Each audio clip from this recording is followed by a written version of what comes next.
नमस्कार दोस्तों। मैं संजीव कुमार वर्मा, सहआचार्य, एसपीसी गवर्नमेंट कॉलेज अजमेर से आप लोगों से मुखातिब हूँ। हम पूर्व की कक्षाओं में जनरल इन्फॉर्मेशन राजस्थान के बारे में पढ़ चुके हैं। हम राजस्थान के भूगोल के अंतर्गत आज का जो चैप्टर है वो भौतिक स्वरूप, राजस्थान के फिजिकल फीचर किस प्रकार के हैं उसके बारे में चर्चा करेंगे और बिंदुवार चर्चा होगी। तो आप इस बात पर ध्यान दें कि राजस्थान का जो भौतिक स्वरूप है वो बेसिकली अंगारा लैंड, गोंडवाना लैंड और तेतीस सागर से निकला है। राजस्थान का क्षेत्रफल काफ़ी अधिक होने के कारण इसका धरातल सर्वत्र समान नहीं है। राजस्थान विश्व के प्राचीनतम भूखंडों का एक अवशेष है। प्राग ऐतिहासिक काल में विश्व दो भूखंडों, पहला अंगारा लैंड और दूसरा गोंडवाना लैंड में विभक्त था। इन दोनों भूखंडों के मध्य तेतीस महासागर था। राजस्थान का अधिकांश पश्चिमी व उत्तरी पूर्वी भाग तेतीस महासागर का ही अवशेष है। राजस्थान के अरावली पर्वत विश्व के प्राचीनतम पर्वतों में से हैं, जो गोंडवाना लैंड के ही भाग हैं। राजस्थान का पूर्वी भाग गंगा जमुना नदियों द्वारा निर्मित मैदान का ही एक भाग है। पश्चिम में थार का मरुस्थल है। दक्षिणी पूर्वी पठारी भाग गोंडवाना भूखंड का अवशेष है। अतः राजस्थान की स्थलाकृति में हर प्रकार की प्राकृतिक रचना दृष्टिगत होती है।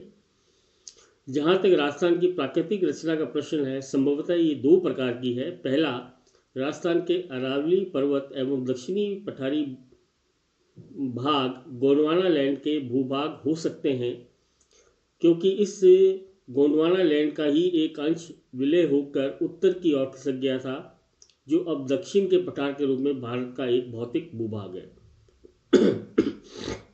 और दूसरा, राजस्थान के उत्तर पश्चिमी मरु प्रदेश तथा पूर्वी मैदान तेतीस सागर के अंग माने जाते हैं, जो कालांतर में नदियों द्वारा लाई गई तलछट के द्वारा पाट दिए गए हैं। राजस्थान के पूर्वी मैदान संभवतः गंगा जमुना नदियों द्वारा निर्मित है, जबकि मरु प्रदेश के भूभाग सरस्वती तथा अन्य नदियों द्वारा लाई गई तलछट से भर दिए गए हैं। तेतीस सागर के अवशेष के रूप में राजस्थान में आज भी सांबर, डीडवाना व पचबदरा आदि खारी झीलें मौजूद हैं। वर्तमान भौतिक स्वरूपों के आधार पर राज्य को निम्न भौतिक विभागों में बांटा जा सकता है। पहला है पश्चिमी रेतीला मैदान, वेस्टर्न सैंडी प्लेन। रेतीला मैदान राजस्थान के बहुत बड़े भूभाग पर अरावली श्रेणी के उत्तर पश्चिम और पश्चिम में विस्तृत है। ये पश्चिमी रेतीला मैदान उत्तर पश्चिम से दक्षिण पूर्व की ओर लगभग 640 किलोमीटर लंबे तथा पश्चिम से पूर्व की ओर लगभग 300 किलोमीटर क्षेत्र पर लगभग 1,75,000 वर्ग किलोमीटर क्षेत्र में फैला है। इसकी पूर्वी सीमा उदयपुर जिले के उत्तरी शीर्ष तक अरावली श्रेणी के पश्चिमी उप पर्वतीय खंड द्वारा तथा इसके परे 50 सेंटीमीटर की वर्षा रेखा तथा महान भारतीय जल विभाजक द्वारा अंकित है। इस प्रकार पश्चिमी रेतीले मैदान की पूर्वी सीमा अंशतः प्राकृतिक तथा अंशतः जलवायु से निर्धारित है। पश्चिमी सीमा भारत और पाकिस्तान के बीच अंतर्राष्ट्रीय सीमा है। राजनीतिक दृष्टि से इसमें श्री गंगानगर, हनुमानगढ़, बीकानेर, चूरू, नागौर, जोधपुर, जैसलमेर, बाड़मेर, पाली, सिरोही, जालौर, सीकर व झुंझुनू आदि जिले सम्मिलित होते हैं। राजस्थान मरुस्थल को उत्तर पूर्व से दक्षिण पश्चिम की ओर 4 उप भौतिक प्रदेशों में विभाजित किया जा सकता है। पहला है महान मरुभूमि या ग्रेट डेजर्ट। राजस्थान मरुस्थल के सुदूर पश्चिम में स्थित महान मरुभूमि बालुका स्तूपों से ढकी है तथा भारत पाक सीमा के सारे कच्छ की खाड़ी से लेकर पंजाब तक विस्तृत है। दूसरा जो भाग है वो कहलाता है बाड़मेर, जैसलमेर, बीकानेर चट्टानी प्रदेश। महान मरुभूमि के पूर्व में ये प्रदेश स्थित है, जो बालुका स्तूपों से सर्वथा मुक्त है और यहाँ बड़ी संख्या में अनावृत चट्टानी शैल समूह पाए जाते हैं। तीसरा जो भाग है वो कहलाता है लिटिल डेजर्ट या लघु मरुस्थल। ये प्रदेश चट्टानी प्रदेश के पूर्व में कच्छ की खाड़ी से प्रारंभ होकर बीकानेर के उत्तर में महान मरुभूमि तक विस्तृत है। और चौथा जो प्रदेश है वो अर्ध शुष्क प्रदेश या सेमी एरिड रीजन कहलाता है। ये प्रदेश लूनी नदी के जल प्रवाह क्रम क्षेत्र में विस्तृत है। अर्ध शुष्क प्रदेश के उत्तरी भाग में डीडवाना, सांबर तथा अन्य खाड़ी झीलें मिलती हैं। पश्चिमी रेतीला मैदान पर बहुत बड़ा भाग लगभग 60% बालुका स्तूपों से आच्छादित है, जिसके परिणाम स्वरूप बालुका स्तूपों के विस्तार तथा उनकी मात्रा इस प्रदेश की आर्थिक क्रियाओं को अत्यधिक प्रभावित करती है। पश्चिमी रेतीले मैदान का विभाजन दो मुख्य उप इकाइयों में किया जा सकता है। पहला है रेतीला शुष्क मैदान, इसके पुणे दो भाग किए जा सकते हैं। पहला है मरुस्थली और दूसरा है बालुका स्तूप मुक्त क्षेत्र। और दूसरा भाग किया जाता है अर्ध शुष्क मैदान अथवा राजस्थान बांगड़ प्रदेश। इसके पुणे 4 भाग किए जा सकते हैं। पहला लूनी बेसिन अथवा गोडवार प्रदेश, दूसरा आंतरिक प्रवाह का मैदान या शेखावटी प्रदेश, तीसरा नागौरी उच्च प्रदेश और चौथा घग्गर प्रदेश। रेतीले शुष्क मैदान और अर्ध शुष्क मैदान को विभाजित करने वाली रेखा 25 सेंटीमीटर की वर्षा रेखा है। और दूसरा जो भौतिक विभाग है इसी पश्चिमी रेतीले मैदान को हम आगे जो डिस्क्राइब कर रहे हैं, तो रेतीला शुष्क जो मैदान है, दो भाग जो करे हमने, इसको हम पहले पढ़ते हैं रेतीले शुष्क मैदान के रूप में, जो कहलाता है सैंडी एरिड रीजन। इसका हमने पहला भाग किया था मरुस्थली। ये बीकानेर, जैसलमेर, चुरू, पश्चिमी नागौर के कुछ भागों और बाड़मेर के 2/3 पश्चिमी भाग पर विस्तृत है। पश्चिम में और आगे ये रेतीली और शुष्क मरुस्थली थार मरुभूमि के नाम से जानी जाती है। मरुस्थली प्रदेश की आम विशेषता विशाल रेत के फैलाव और चट्टानी परिव्यक्त शिलाएं हैं। उत्तर पश्चिम में जुरासिक के विस्तृत कुछ ऊंचे उठे हुए भाग और इयोसीन चट्टानें, मुख्यतः चूने के पत्थर की चट्टानें जैसलमेर, बाड़मेर, बीकानेर, चुरू और गंगानगर जिलों में पाई जाती हैं। बाड़मेर, जालौर, जैसलमेर तथा अन्य क्षेत्रों में जहां परिव्यक्त शिलाएं सतह पर अनावृत है, उनसे इस प्रदेश की अपरदित स्थलाकृति दिखलाई देती है। मरुस्थली प्रदेश कच्छ की खाड़ी से पाकिस्तान की सीमा के सहारे पंजाब तक बालुका स्तूपों के आवरण से ढका हुआ है। इस प्रदेश में बालुका स्तूप एक विशिष्ट भू आकृतिक लक्षण है। स्तूपों के आकार, रूप, वायु की दिशा और वानस्पतिक आवरण के आधार पर इन्हें साधारणतः 3 वर्गों में रखा जा सकता है। पहला है पवनानुवर्ती बालुका स्तूप, दूसरा बारखान अथवा अर्धचंद्राकार बालुका स्तूप और तीसरा अनुप्रस्थ बालुका स्तूप। पवनावर्ती बालुका स्तूप या लॉन्गिट्यूडनल ड्यून्स किसे कहते हैं? ये स्तूप मैदानी भाग के दक्षिणी तथा पश्चिमी भाग में पाए जाते हैं, लेकिन बाड़मेर और जैसलमेर जिलों में ये अधिकतर दृष्टिगोचर होते हैं। इस प्रकार के स्तूपों में लंबी धुरी वायु की दिशा के समानांतर होती है। दूसरे प्रकार के स्तूप कहलाते हैं बारखान या अर्धचंद्राकार स्तूप। ये प्राय श्रृंखलाबद्ध मिलते हैं। ये स्तूप गतिशील होते हैं। ये प्राय मरुस्थली के उत्तरी भाग में देखे जा सकते हैं। और तीसरी प्रकार के अनुप्रस्थ बालुका स्तूप, ट्रांसवर्स प्लेन ड्यून्स, वायु की दिशा के समकोण में बनते हैं। ये मरुस्थली प्रदेश के पूर्वी तथा उत्तरी भागों में साधारणतः पाए जाते हैं। ये स्तूप अर्ध शुष्क भाग में स्थिर हैं। दूसरी प्रकार का जो भाग है वो कहलाता है बालुका स्तूप मुक्त प्रदेश।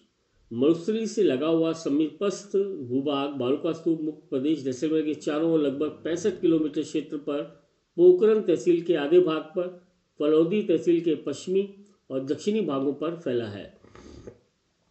चूना पत्थर और बलुआ पत्थर चट्टानें इस क्षेत्र में अनावृत हैं। जैसलमेर नगर जुरासिक बालू का पत्थरों से निर्मित चट्टानी मैदान पर स्थित है।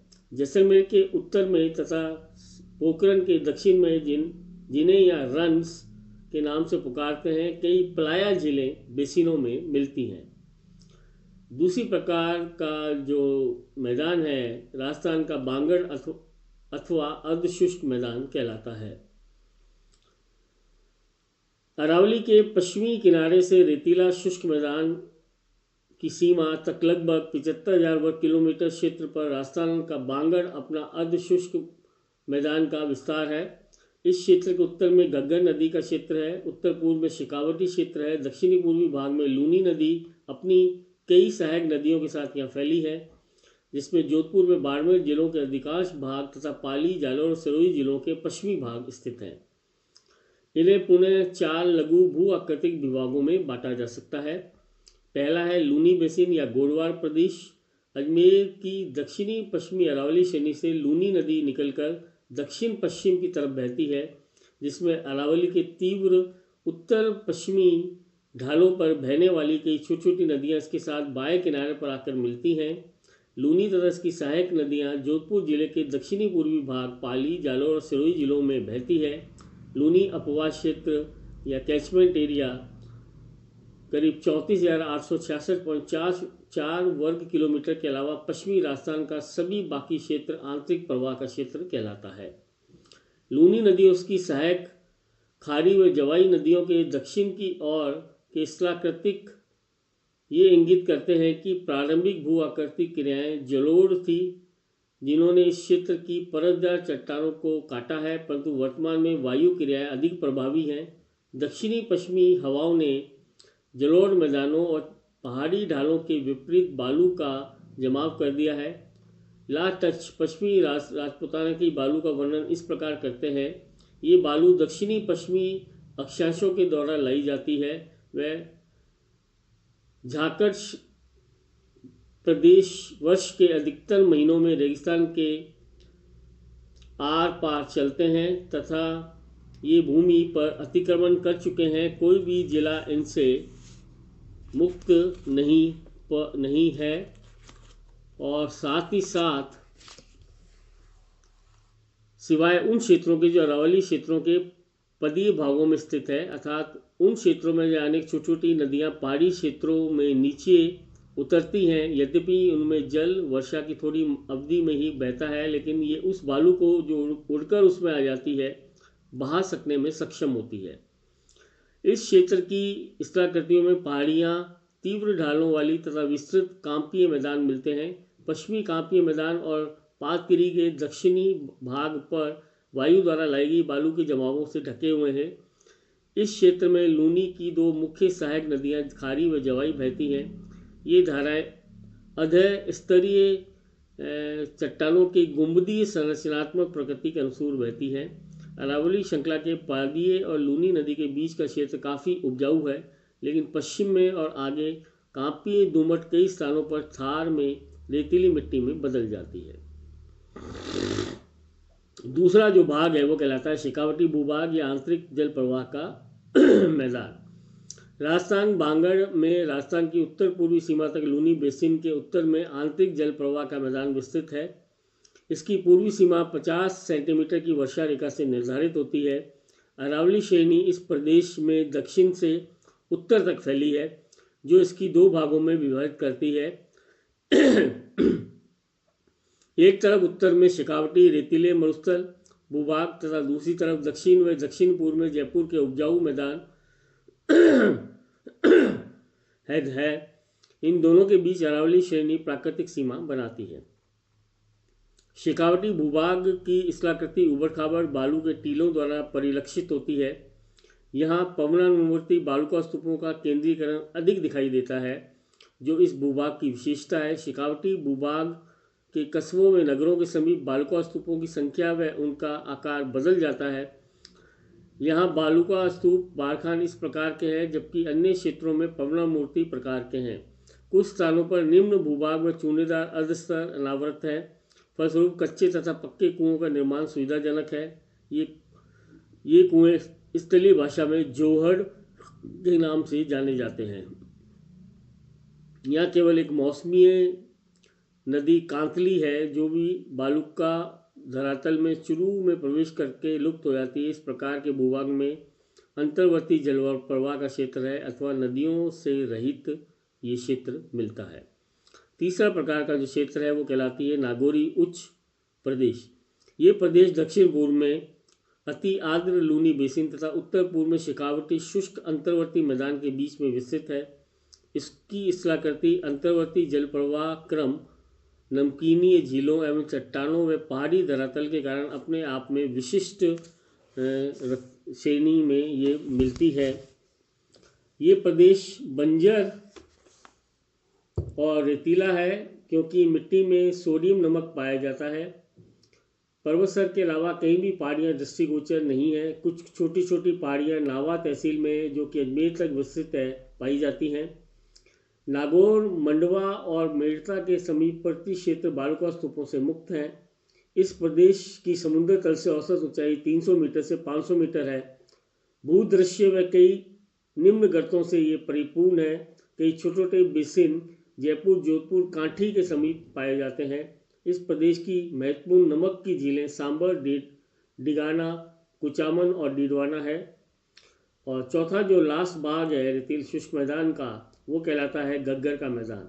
ये प्रदेश गंगानगर जिले के 3/4 भाग पर विस्तृत है। गग्गर, सरस्वती, चौतांग, सतलज नदियों द्वारा हिमालय पद स्थली के शिवालिक से लाकर जमा की गई जलोढ़ मिट्टी सामग्री द्वारा मैदान निर्मित हुआ है। ये नदियाँ अब विलुप्त हो गई हैं और जलोढ़ सामग्री अनेक स्थानों पर वायु द्वारा लाई गई रेत से पूर्णतः ढक गई है। इसलिए अब ये एक प्रदेश रेतीला मैदान है जिसमें बालू का स्तूप और छोटी छोटी बालू की पहाड़ियाँ चित्री हुई मिलती हैं। इनमें से कुछ बालू का स्तूप गतिशील है लेकिन अधिकांश बालू का स्तूप स्थिर हो गए हैं। इस प्रदेश में गंगा नदी के अलावा और कोई नदी नहीं पाई जाती। इस नदी के पाट को जो सामान्य राजस्थान में नाली के नाम से जाना जाता है, साफ सुथरी या साफ साफ चिकनी, काली व सख्त मिट्टी के रूप में देखा जा सकता है। घग्गर नदी अपने प्राचीन पेटे में ही बहती है। आज का घग्गर नदी वैदिक साहित्य की बहुचर्चित सरस्वती नदी ही है। बाकी के जो प्रदेश हैं फिजिकल फीचर्स में, उसके बारे में हम एक बार में पढ़ेंगे। अभी हमने रेतीले शुष्क मैदान के बारे में विस्तार से चर्चा की। धन्यवाद।